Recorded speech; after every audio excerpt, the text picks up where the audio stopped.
ရှင်မမေတို့တော့စမ်းစမ်းမှုချောင်းတာချက်ပုတ်ပိန်လေးကိုမေ့နေကြပြီလားရှင်ပိတ်ရက်တွေမှာမမေပေါ့နော်အော်ရာတွေအရန်ကြနေတဲ့အတွက်ဗီဒီယိုလေးတွေမတင်ဘူးပေါ့နော်ဒါဂျားရက်ကလေးမှာမမေထည့်ထားတဲ့အဖွဲလေးနဲ့မိတ်ဆက်ပေးချင်ပါတယ်ရှင်သူကဘာလေးပါမလဲဆိုရင်ဒါလေးဆိုရင်3ယောက်စာအဆက်ကလေးပေါ့နော်3ယောက်စာစီကုန်လေးဆိုရင်ဒါဆိုထမင်းအိုးလေးပေါ့နော်ဒါ3ယောက်စာလေးထည့်ပေးထားတာပါဒါလေးဆိုရင်ပဇွန်စီပြန်လေးပေါ့နော်ဒါ3ယောက်စာပဇွန်ပေါ့နော်ဂျားပဇွန်လေးကိုမမေစီကြည့်ပေးထားပါတယ်ရှင်ဒါလေးကတော့ပြည်ကြီးငါးချင်ဆက်လေးပါရှင်ပြည်ကြီးငါးချင်ဆက်လေးပါမယ်နောက်တစ်မျိုးကတော့သူကကနန်းမဆလာချက်လေးပေါ့နော်ဒါ3ယောက်စာဆိုရင်4ယောက်5ယောက်လောက်ပြည့်ပြည့်ဝဝစားလို့ရပါတယ်ရှင်အနှစ်ကလေးနဲ့ပေါ့နော်ကျန်တာလေးကတော့အရင်ဟင်းလေးပေါ့နော်ဒါ3ယောက်စာအဆက်ကလေးပါရှင်ပြီးရင်6ယောက်စာအဆက်ကလေးနဲ့မမေမိတ်ဆက်ပေးချင်ပါတယ်ရှင်6ယောက်စာလို့ဆိုလို့ရှိရင်ဒါသမင်းအိုးလေးပြည့်ပြည့်ဝဝပေါ့နော်6ယောက်တင်မကပါဘူးရှင်ပြည့်ပြည့်ဝဝစားလို့ရပါတယ်ဒါလေးဆိုရင်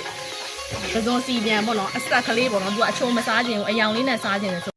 ဒါလေးဆိုလို့ရှိရင်ပေါ့နော်ပြည်ကြီးငါးချင်ဆက်လေးပါရှင်ဒါ6ယောက်စာပြည်ကြီးငါးချင်ဆက်ပိုရှင်းလေးပေါ့နော်ဒါလေးကတော့ပဇွန်ကင်ပေါ့နော်ပဇွန်ကင်ဆိုရင်မမေဒါဂျားပဇွန်ပေါ့နော်ရောက်ပြက်ထဲမှာထည့်ပေးထားပါတယ်ရှင်ဂျားပဇွန်စိုက်လေးလက်မစိုက်ကြော်တယ်ပေါ့နော်ဒါလေးကပဇွန်ကင်လေးပါရှင်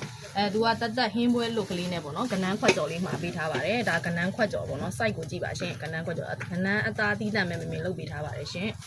ဒါလေးဆိုလို့ရှိရင်ကြက်ပေါ့နော်သူကပင်လယ်စာမစားတဲ့အတွက်ပေါ့နော်ကြက်သားလေးကိုအချိုလေးချက်ပေးထားပါတယ်ရှင်ဒါလေးကတော့6ယောက်စာအဆက်ကလေးပါရှင်ဒါ6ယောက်စာအဆက်ကလေးပေါ့နော်ကဲမမေတို့ဒေါ်စလမိုးချောင်းသာချက်ဖို့မှာယူအားပေးတဲ့ထမင်းရှင်တယောက်ချင်းနေကြအောင်မမေကကျေးဇူးအထူးတင်ပါတယ်ရှင်ချောင်းသာရောက်လို့ရှိရင်လက်ရလဲကောင်းကောင်းပင်လယ်စာကိုအဝါကျိတ်ရှင်နေဆိုလို့ရှိရင်တော့ဒေါ်စလမိုးချောင်းသာချက်ဖို့ဖုန်းလေးဆက်လိုက်ပါရှင်အားလုံးကျေးဇူးတင်ပါတယ်